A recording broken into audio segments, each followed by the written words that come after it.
Bismillahirrahmanirrahim. Alhamdulillahi Rabbil Alamin. Que la paix et les bénédictions soient sur notre prophète Mohammed sallallahu alayhi wa sallam, qu'Allah a pris sur sa famille et ses compagnons. Salam alaikum wa rahmatullahi wa barakatuh, frères et sœurs. Alors, je fais cette vidéo pour parler d'un phénomène qui touche notamment ceux qui ont un cœur touché par l'hypocrisie, et il me semble que j'en ai fait partie, ou j'en fais encore partie, ou que le combat n'est pas gagné, et que ça doit être notre pire hantise, devenir un pauvre hypocrite narcissique, ou un diable, pire encore, ou un pervers sexuel, quoi. Donc tous avec une touche de sadisme et de masochisme.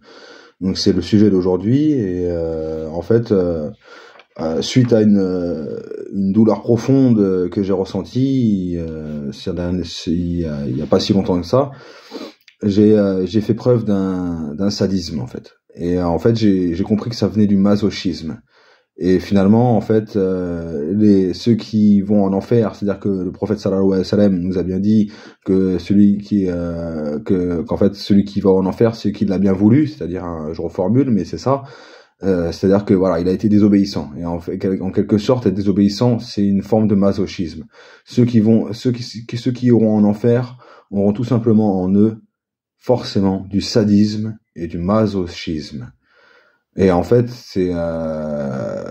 ça va et vient. C'est-à-dire que c'est un coup, c'est-à-dire que si on fait preuve de masochisme et qu'on subit avec le syndrome de Stockholm jusqu'au jour où on est poussé à bout et qu'une rage sort, une rage hors norme sort, eh ben on va avoir tendance à après éprouver un certain sadisme.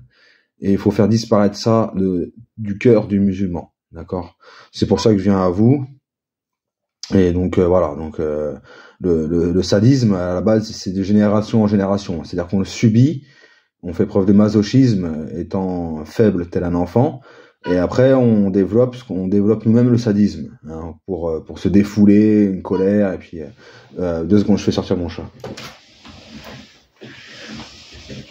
Et donc voilà, c'est finalement prendre plaisir à la souffrance physique, morale, ou prendre plaisir à dominer, à contrôler, donc ceux qui sont plus faibles quelque part. C'est les pervers narcissiques ne s'en prennent qu'aux plus faibles, donc en apparence. Et donc voilà, donc il a une pulsion, quoi, je souffre, donc tu dois souffrir. Et on connaît très bien le schéma de ce qui a été produit au peuple, aux enfants d'Israël, donc par Hitler, on voit le génocide hitlérien.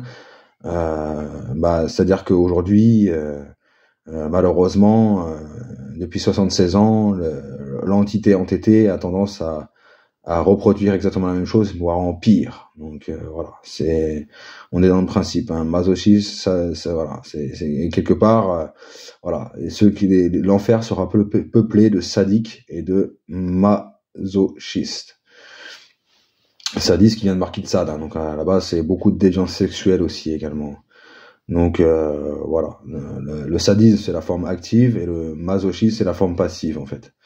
Donc mais dans les deux on se voile la face, en fait, il y a quelque chose qu'on veut, voilà. Donc la tétrade noire, c'est bien la psychopathie, le narcissisme et le machiavélisme, et tous ces 3 catégories possèdent en eux du sadisme et du masochisme. Donc ça peut aller du harcèlement à la moquerie, au fait de torturer, de la fascination pour la violence, pour les arts martiaux, etc. Le fait d'aimer voir souffrir, c'est le voyeurisme, la frotterie, etc. Méfiez-vous de tous ce type de personnes, quoi. Donc voilà, après on a tous connu quelqu'un, voilà, qui nous humilie, qui nous rabaisse en privé ou en public, qui fait preuve de cruauté verbale ou physique, qui punit injustement, qui maltraite, qui affiche son sourire sadique lorsqu'il nous voit souffrir, lorsqu'il nous voit perdus, ou lorsqu'il nous voit 6 pieds sous terre. Voilà, ils installent un régime de terreur en fait machiavélique.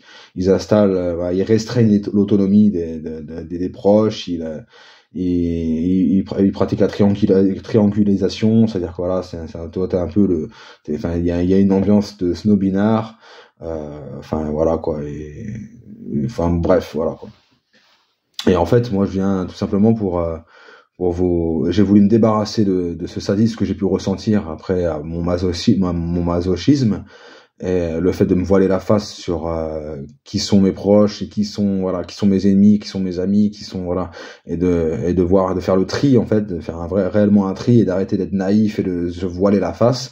C'est-à-dire que quand Allah te donne la bonne intuition, la bonne inspiration, il faut la prendre, faut pas la rejeter en se disant ouais mais peut-être que ceci ça voilà. C'est-à-dire que les gens, tu leur décris, tu leur dis le loup, voilà, le loup, les méchants, hein, il existe, tout le monde va te dire oui d'accord, mais une fois que tu décris le loup, les gens vont dire oh mais t'exagères, ou t'es ceci, t'es cela, enfin, pourquoi tu juges, peut-être que si, parce que en fait voilà, c'est-à-dire que quand tu leur décris le loup, après ceux qui n'y ont pas goûté, enfin ceux qui n'ont pas vécu les épreuves que fait subir le loup, qui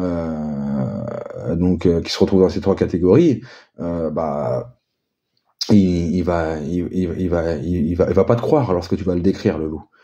Hein, il faut qu'il ait été victime du loup avant de pouvoir dire ah d'accord, ok, ça existe, ok. Mais les gens savent très bien que le diable existe, mais ils sont naïfs en fait. Ils pensent que voilà, c'est l'esprit gaucho, gaucho à la con. Voilà, c'est l'esprit tolérance absolue, voilà, faut surtout pas juger, faut surtout pas discerner qui est qui, voilà, c'est tout le monde est égal, hein, voilà. Alors qu'on a besoin d'équité là où les gauchos veulent nous mettre tous à égalité, ce qui est impossible en fait. Voilà, c'est bref. Donc je vais en 7 points, je vais vous donner les clés donc pour aller chercher l'opposé de ce sadisme et de ce masochisme. Donc déjà, c'est aller chercher la compassion dans le dhikr, la miséricorde, l'empathie, qu'on va aller retrouver dans les valeurs de l'islam, aussi bien que dans les valeurs qu'après propager chacun des prophètes, comme Jésus, comme etc. Donc l'idée de partage, l'idée de voilà, c'est d'aller s'ouvrir aux autres avec compassion, miséricorde, empathie. Hein, et voilà. Après, donc de manière générale, ne pas répondre le mal par le mal. Voilà. C'est-à-dire que t'as envie de te venger, ne pas répondre le mal par le mal. Voilà. Ça c'est très important. Je pense que c'est ça qui va faire que le sadisme va partir. C'est-à-dire qu'au moment où on a envie de faire preuve de sadisme, on dit non. On redescend, on dit voilà. Le prophète nous a enjoint quoi? Le prophète sallallahu alayhi wa sallam nous a enjoint de ne pas répondre le mal par le mal. Le Coran nous envoie la même chose. Donc voilà. Maintenant, lorsqu'on a subi un tort, il faut se défendre. Voilà. Ne pas répondre le mal par le mal ne veut pas dire qu'il faut pas se défendre. C'est-à-dire qu'on se défend d'un tort. Et en étant puissant. Que ce soit face à un mécréant ou face à un musulman égaré, pervers. Donc il faut se sentir puissant face au sadisme. Enfin, donc vraiment se défendre d'un tort. Mais voilà, propager aussi la paix, hein, ne pas répondre le mal par le mal. Ensuite, faut absolument prendre part à la justice, c'est-à-dire ne pas, voilà, c'est un loup, il n'y a pas de ouais, mais peut-être que ceci, non. C'est la justice, c'est que le loup doit être condamné, voilà. Et ne jamais être indifférent à l'injustice, au malheur de son prochain. Ne jamais être indifférent, toujours être affecté par ce qui se passe dans le monde, parce que voilà, hein, on ne regarde pas ça comme une série Netflix. Ensuite, il faut apaiser son cœur par le dhikr, l'adoucir, hein, le polir par les bonnes œuvres, le repentir, etc. Et le dhikr, hein, la lecture du Coran, l'évocation, la vocation, etc. Et tout ça abondamment. Hein, voilà comment on va apaiser notre cœur. Après, c'est prendre du temps pour écouter des petites musiques sympas, ou des petits backgrounds, ou des petits anachides. Voilà, c'est se détendre, faire un peu de sport, voilà, se préparer à un mois détente même après le travail ou pendant le travail. Enfin, voilà, toujours s'accorder un bon temps de détente où voilà, on va chercher notre pensée agréable comme Peter Pan. Ensuite, ne plus jamais se voiler ça, ne jamais se voiler la face, et comme dit, se défendre d'un tort, donc ne jamais servir de yo-yo, hein. Plus personne ne doit faire le yo-yo, ne doit te prendre pour un yo-yo. D'accord? Voilà, faut que tu ailles chercher cette force du cœur, hein, dans le dhikr aussi d'ailleurs. Hein, et dans la compassion et tout ça, c'est des énergies qui sont fortes, qui sont puissantes. Et lorsque la prendre part à la justice, ça va t'amener une colère juste, une colère qui ressemble, qui cherche à se calquer à celle d'Allah, même si voilà, la colère d'Allah est parfaite. Voilà, comme je l'ai dit dans une vidéo, nous ne sommes pas dans des fouloirs ni des rats de labo. Hein. Allah est juste. Et il nous inflige, et c'est à l'image de Némésis, c'est-à-dire que il va infliger un châtiment exemplaire à quelqu'un pour une bonne raison. Hein. Comme dit dans Felon, hein, celui qui ne condamne pas dans le doute, c'est lui qui a raison. Et qui c'est qui ne condamne pas dans le doute, si ce n'est Dieu. Point barre.